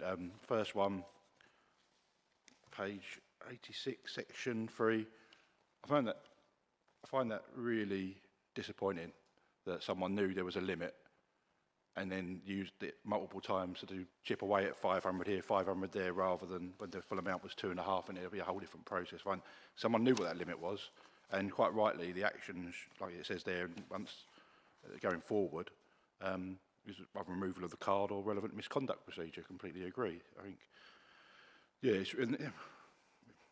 and this is the public purse, and that's what really is disappointing to read, that someone's sort of literally sort of gone, bent the rules and broken the rules to get their payments through. So yeah, I think that's definitely a good way forward. And then the next question, I'm one of those people that every now and then will download the supplier table of all the supplier payments that the Thurrock Council's made in different ways to different people. And then when I see that there was some shower cubicles for £13,750, like how have it was approved verbally, so we haven't even got an email, I'm guessing, with that order. How have I then got confidence that when I look at that spreadsheet, it's actually true and accurate?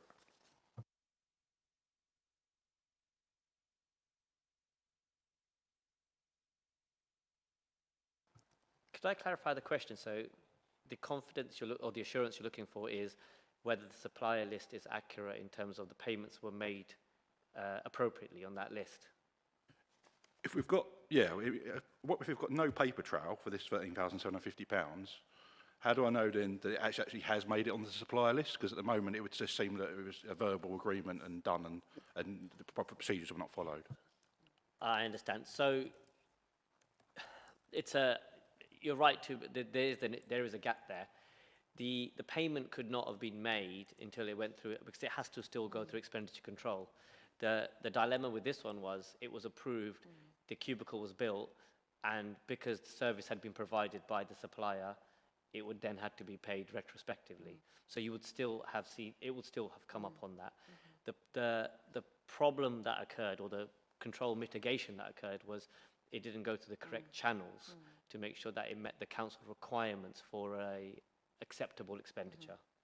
So in terms of if that supplier list is complete, yes, most likely, although I can't give you full assurance because we wouldn't have tested that supplier list. To give you some additional assurance, this has also highlighted that management are going to look to do some more, further spot checks than they would normally do in relation to expenditure to see if there are any other occurring, and to make sure that all expenditure does have the correct audit trail. Thank you. That is reassuring that we're going to go above and beyond and do extra checks. I think that's really important. I mean, I looked at section 2, page 84, direct debits. They're not reviewed. We don't have an accurate list. You know, even people that the best will in the world who just manage their own home finances probably look at their direct debits more than once a year. I just find it worrying that we haven't had that process in place. But it does look like it's got. I mean, Dawn, it's got you as a responsible person on that. Do you want to give us an update on what's changed in terms of direct debits? Because at the moment, the way I read it there, it could be, I'm not saying it has occurred, but it leaves it very open to fraud or crime, where things could slip on the direct debit list and no one would spot it. Sorry, I'm just reading it, Chair. So what we're saying is that we've found out here that not all direct debits should be signed off by myself, so that we make sure that whatever automatic payment going out of the authority, so on a monthly regular payment, is signed off by myself. Now, what we need to do is we need to review what's currently set out as in terms of a direct debit, and give ourselves assurance that there aren't any on there that should have been ceased. And then what we need to make sure is that control that in future, and I'm sure hopefully it's okay. We're not saying there is an issue, but we need to review it. And then in future we need to put the control in to say, actually, you cannot sign a direct debit without going through myself. Because in terms of direct debits, unless we have to sign a direct debit, there might be some areas where we have to sign up for a direct debit. We would tend to try and avoid them, so that we don't have that risk that the direct debit payment continues when the service is ceased. So that's just the additional controls that we want to put in place now. That sounds positive. How often do you think we'll need to review the direct debits periodically? I think, personally, I think probably quarterly is sufficient. Monthly is probably going to be a bit too much. I'd rather do, you know, I would rather do a really thorough check quarterly. That's exactly the time period I had in my head, so very good to hear that. I think quarterly sounds like a good idea. Yeah, it's just, we've got to, I think this is really good work though, to get all this out there in the open. We know where our shortfallings are, and now we know how we can improve on them, which we definitely need to take forward. And to hit, like I said earlier, to hear we are going to do extra checks and not wait further down the line is really reassuring as well. Councillor Howard, do you have a question? Yeah, thank you. Now for the most awkward question of the night by a mile. Without this sounding wrong, and it's not personal in any way, so please don't think it is, who checks yourself and other senior leadership teams for any payments made or anything? I might be wording this wrong, so please bear with me. So do you mean, can I clarify, do you mean any payments that I approve, that I authorise? Can I just ask you to clarify? Yeah, I'm not sure what I'm saying here. Do you put any payments for yourself through the council, of course, not personal? You don't do this. Okay. So just, any other senior leadership team, do they do it or not? No? Okay. so just to give you some assurance, so in terms of payments that go onto the system, obviously they go through the system and there are all the appropriate controls on the system, and the controls are built into the system in accordance with our financial regulations about who can approve at what tier. We've got to make sure we've got one of our key controls is segregation of duties. So I wouldn't be able to, so I can sign off up to £500,000 before it comes to the key decision schedule. Our systems would not allow me to put a payment onto the system and then approve it myself. The reality is I have no access to the system to put any payments on. It would always have to be done through one of my staff, and they would have to go through the appropriate controls independent of me to get that get that payment approved. Okay, thank you for that. Like, I wasn't really sure what I was actually saying myself, but I think you understood where I was coming from with that. And it's just nice that if anyone is watching this, they can be assured that there is process in place, or these things don't happen or whatever. So thank you very much. It's a very reasonable question to ask, Councillor. Charles. Dawn, can I just clarify? Maybe I didn't hear properly. Did you say that 25,000 to 500,000 is you and the CEO, or just one of you? It's both of us. So it's both of us that have to and these were the expenditure controls that were put in after the intervention. They have stayed in place, and they'll probably stay in place for next year as well. And it's both of us that have to approve that expenditure.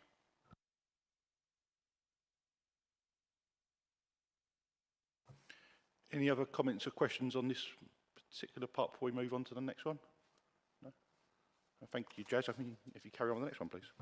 Thank you, Chair. The next one starts on page 101. It's housing complaints, a much more positive report, hopefully. So reasonable assurance has been given on this with 3 medium recommendations. It's, in essence, just reviewing. We reviewed a sample of upheld complaints received from residents. Links quite well to the agenda item we received previously at this committee. But it's just showing that to where we checked that the complaints policy and associated guidelines were being followed. So happy to pause there and take any questions on that. Yeah, it's definitely more positive than the previous appendix. Because Claire came and attended, Claire Demo attended an audit meeting, and it's good to see that there's been some progress made. It's exactly what we like to see. So yeah, I haven't got many questions or comments on this, so open to the floor.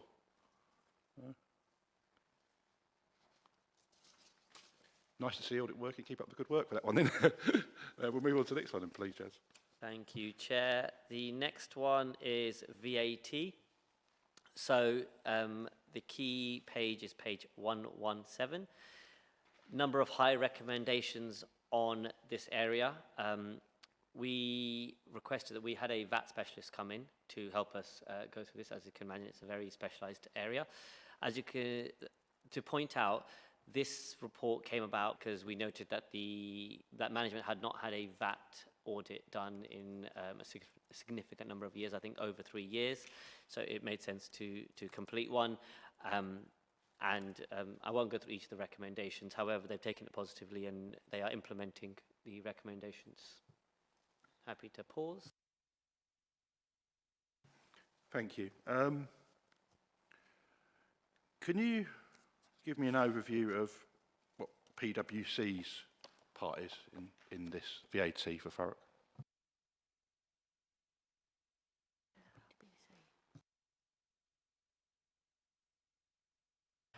Could I take that question back and we can provide a bit of a detailed response, maybe a short report? Would that be more helpful to members? Yeah, that would be fine for me. Yeah, absolutely.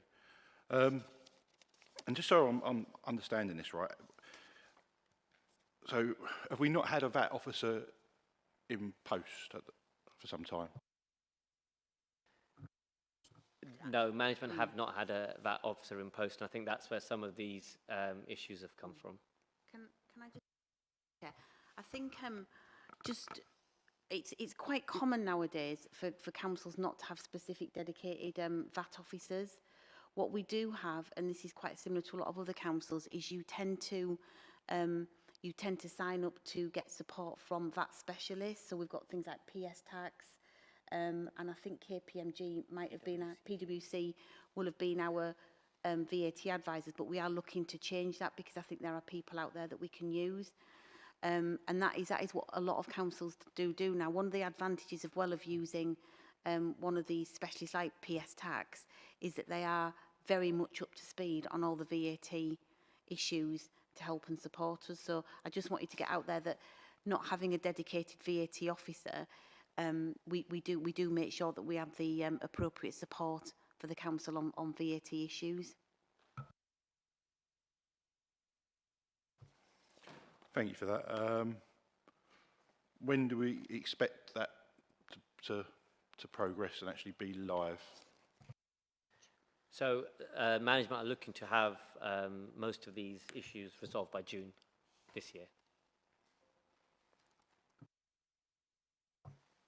I like the way you added this year on the end of that. Thank you for that. We know exactly when it is then. Any other comments or questions on VAT? Yeah. Charles? I think partly my question's been answered, but it's just a case of when you're doing the report, can you please just do an update on where we are with most of these issues to date? So we can see the progress that's been made on these significant shortfall. Can I ask, is that an update on if management have completed the recommendation? No, well, there were quite a few points which related to different things on the VAT, from the training to the support to everything else in there. So it's just a case of where are we with the different parts to it. Yeah. I can ask, so that's fine. I will ask management to do, for the next committee, if that's helpful, to do a paper on where the progress they've made, if that answers the question. Yep. I think this is dated 17th of the 12th, so the nature of it, there's always going to be a little bit of time between the audit and bringing it to the committee. Okay, yeah, I mean, it's not entirely surprising when we don't make anyone responsible for something that it doesn't get done correctly. I mean, we've learned that, and that's why we've got risk champions and lots of other things that are now in place.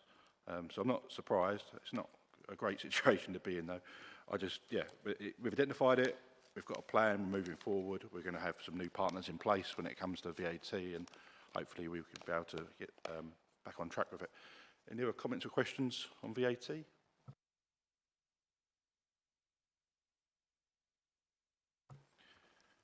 Thank you for that. We'll move on to the next one, please, Jazz. Thank you, Chair. So the next one, the key page is page 137, and that's in relation to equality, diversity and inclusion and the public sector equality duty. Another reasonable assurance, which is really good. 3 medium recommendations and 2 low. In general, it was to note that we did an assessment to make sure that the Equality Act was being followed along with a number of other acts. Wasn't planning on going into detail in this report as well, but just to note, we have had, especially for this area, significant management engagement demonstrating they understand the importance of following the Act. Thank you. My question I had, we talk about we've not got a dedicated equality, diversity and inclusion officer, an EDI officer. Wouldn't that be the officer that's named, like Natalie Smith, Head of Community Development anyway, or is it sometimes a separate post? It can be a separate post. It's just, I think in the job description, she doesn't classify herself as that. However, I think they share the responsibility across her and a number of members of her team. So that's why they don't have a dedicated officer, which if somebody leaves, it reduces the risk of losing that post and that knowledge. Thank you. It's only because it's sort of, obviously on all the public reports we get comments from that department, and it just felt like it was a lot of overlap there. And I thought, well, are we picking up on something here for the sake of it? Although they're not named the official EDI officer, they're doing the EDI role, and the cap fits. So yeah, I think it's worth picking up on. But yeah, it's a good audit. I think the tests have been good and met and monitored. Yeah, I haven't really got any other questions on this one. Let's have a Charles. Question relates to the Equality Outcome Board, page 141. Given the fact that it's not been functioning since 2022, is it likely that this could be done pretty much sooner rather than later, i.e. the board reinstated and the terms of reference agreed, so that something can be done by next, before cabinet? Yeah. I can take that back, apologies, and ask management if they could do it faster.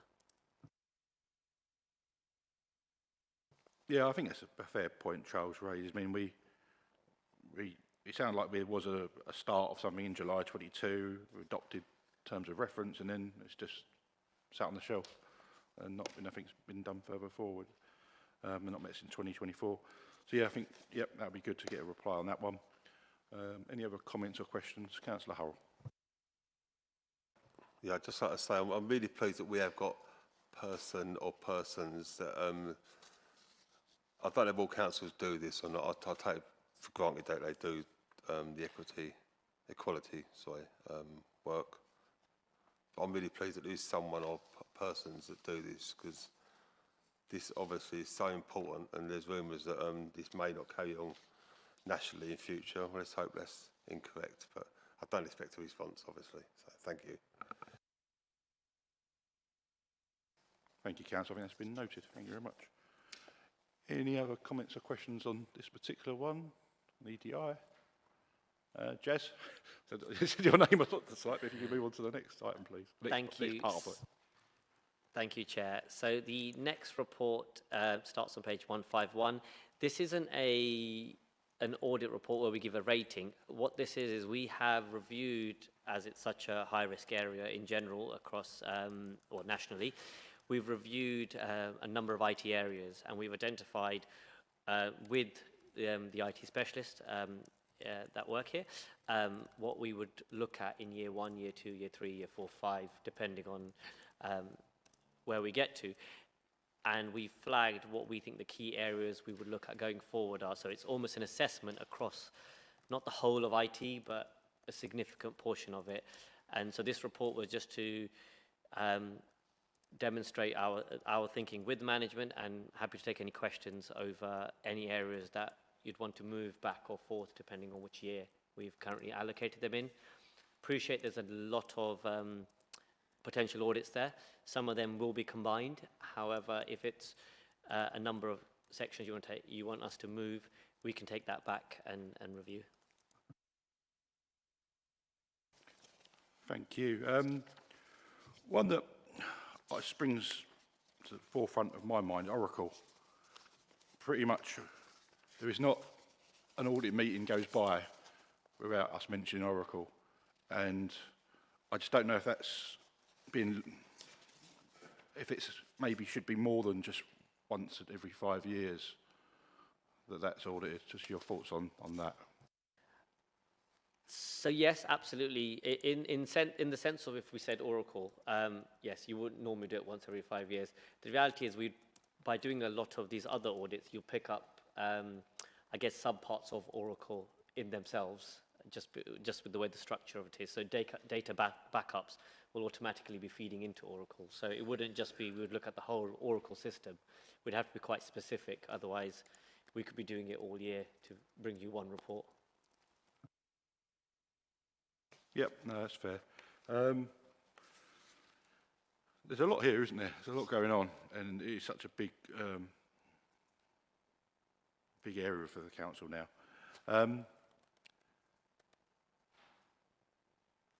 Yeah, open up to comments and questions. Councillor Panjala. Thank you, Chair. As per the audit table areas, just total 45 items have been given here. Total out of 55, 43 of them are high risk showing that one.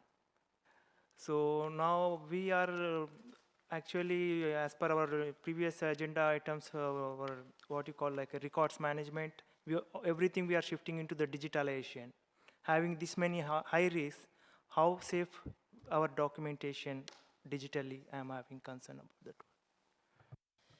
Thank you. So the slight caveat to the high, medium and low assessment here is this is a risk rating based on, if we were just looking at IT, what would we want to look at first? What do management think is a relatively high risk? What, from the knowledge that I have from discussing it with with SLT, with members, yourself, from the risk assurance work that I complete as part of my risk management processes, what do we think we should move and where? So that doesn't mean that we think, as number 2 says, firewalls, we think that the firewalls at the council don't work. It just means that it's a key area that might be changing or significantly is changing in the next 1 to 2 to 3 years. So, and it hasn't been looked at in a number of years. So we should consider looking at that as part of our work. The reality is you have just over 50 areas that we can look at. In the next 5 years, it'll be very hard to look at all 50 areas. However, we will prioritize them based on the risks we've given, and those risks will change each year, such as AI might be, as was previously mentioned, if there's a ban on ChatGPT, but you move to Copilot, which reduces the risk because it's more enclosed in terms of the information you can upload, we would fluctuate it that way. But we're not saying that anything that's high risk rated means that it's failing at the council. Thank you, Jas, for your explanation. Just I'm having one more query about that.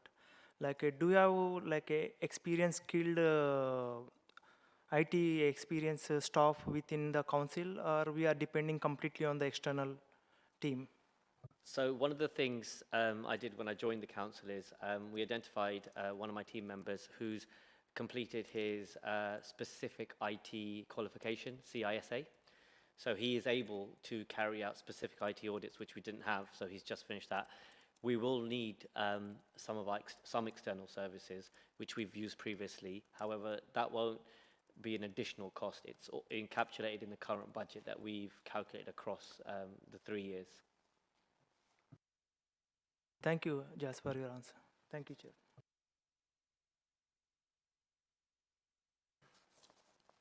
Any other? Charles. Just early on when we were looking at the information governance report, we talked about 1,000 users using ChatGPT. Is it reasonable for AI governance to be kicked in 4 years later? We're happy to assess and move it earlier if necessary. I'm happy to move it to next year if members feel that's a key area they want us to look at. I'd support that. AI's changed in the last 4 months, let alone 4 years. So it's a very fast changing technology. Thank you, Charles, for Sorry. that. And Charles again. Sorry, just going back to it. And Helen Sorry, first, Helen. please. Just on the issue of AI, there is currently a draft policy in circulation, and I'm looking at that together with some of the delivery managers in IT, with a view to introducing that as soon as possible as well, to have those parameters and policy around this new and emerging technology.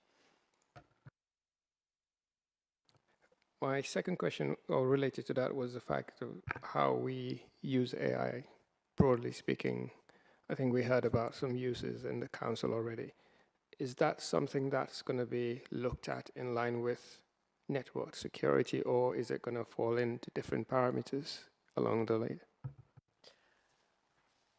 So, I mean, we won't know until until I guess it's more widely used at the council. It is used at the council, but it'll be a discussion we have with the head of IT to understand that.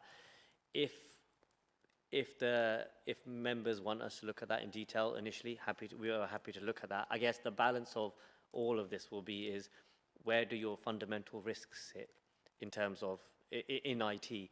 Is it the risk that AI is going to potentially cause the highest problems or issues if somebody uses it, or is it if somebody accidentally or the lack of training for opening up phishing emails?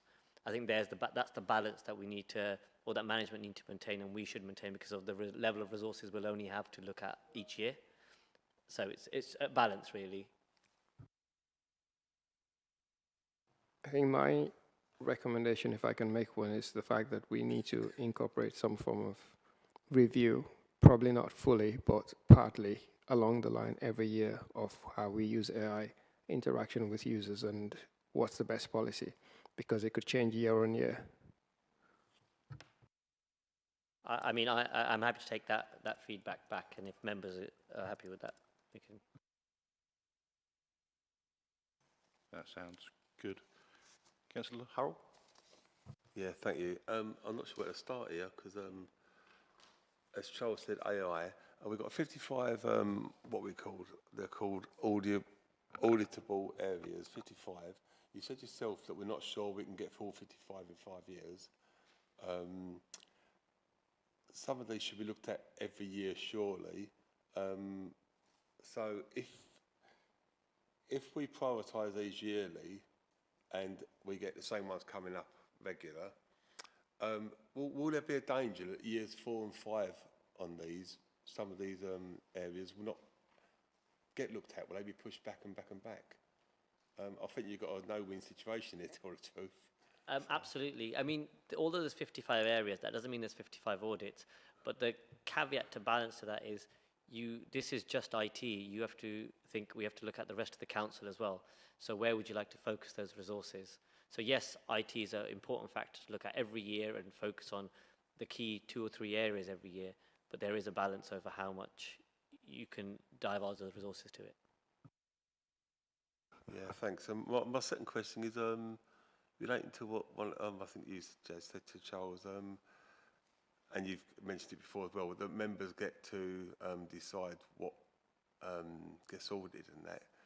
Thing is, members are not, we may have some sort of power, but we're not experts in this, and I think really that yourselves need to decide, because you're the experts in all different departments, the officers there know what's what.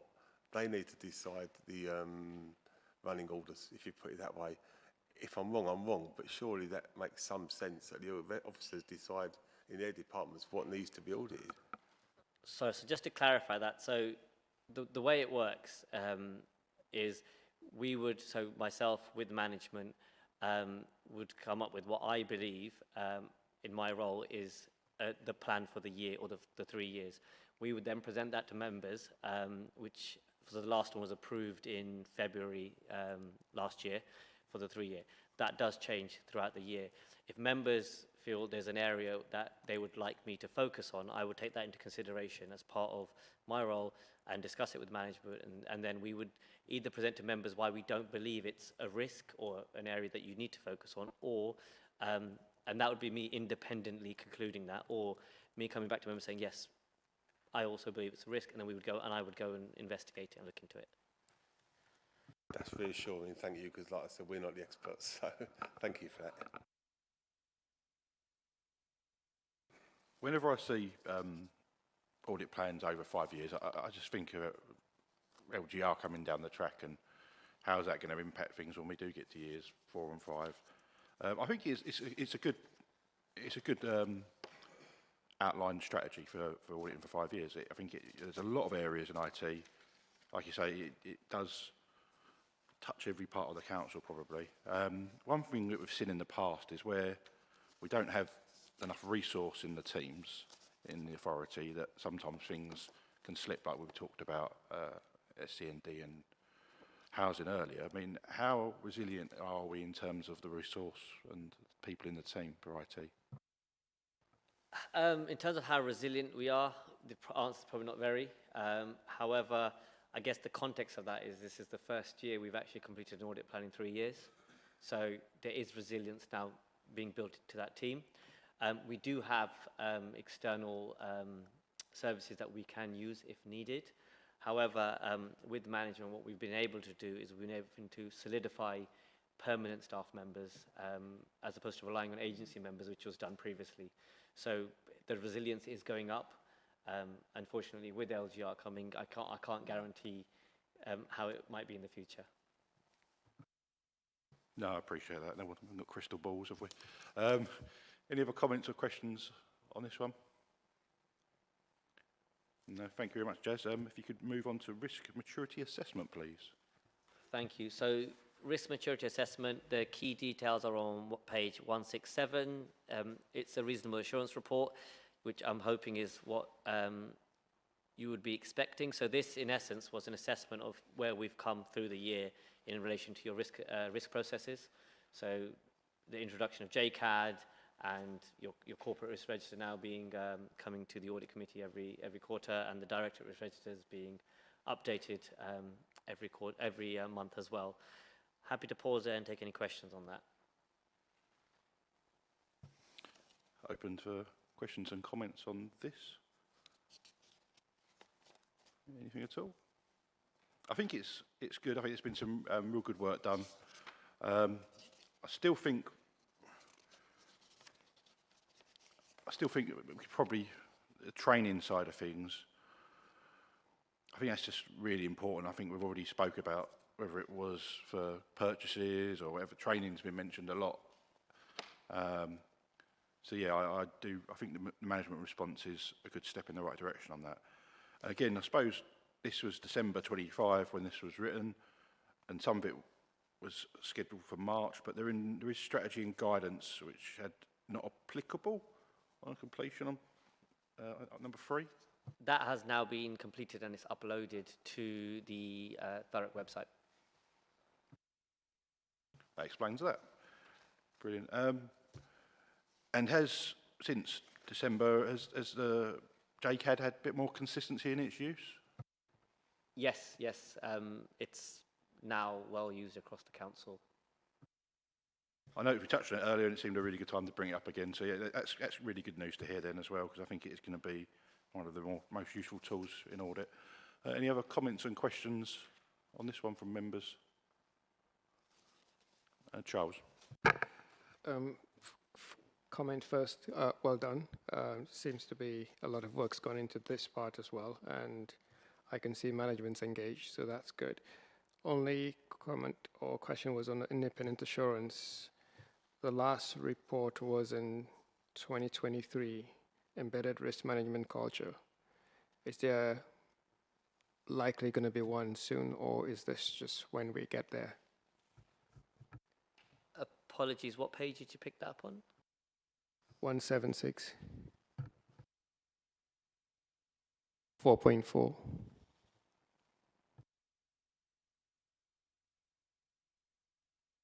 So that was the last time anybody did an assessment on risk management in the council, which, as you're aware, is previous to my time. That's why we did one this year, because we thought we should do one. It's been a very, very long time. Does that answer your question, Charles?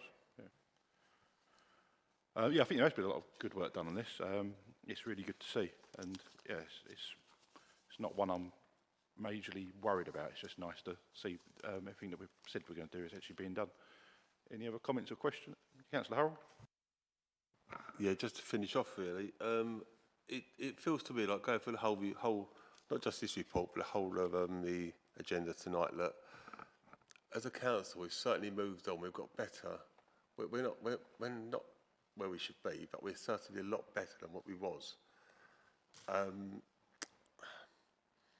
And there's definitely an argument against LGI in my opinion, because if we're improving this much, then we join with other councils that are not,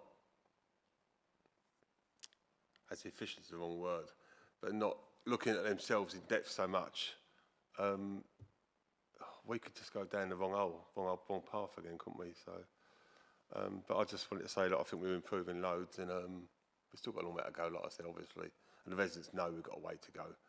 But hopefully they can see there's an improvement and see what happens in the future. Thank you.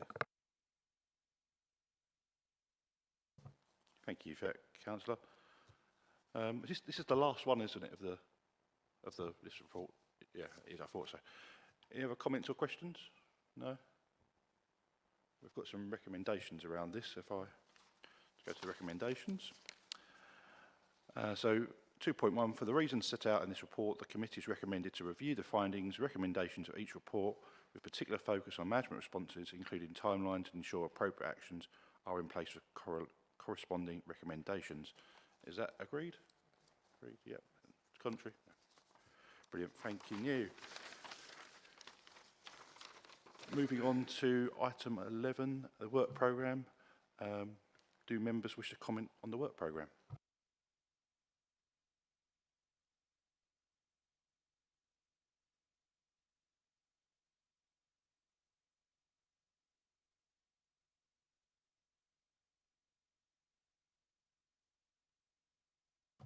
There's obviously not much left of this municipal year anyway.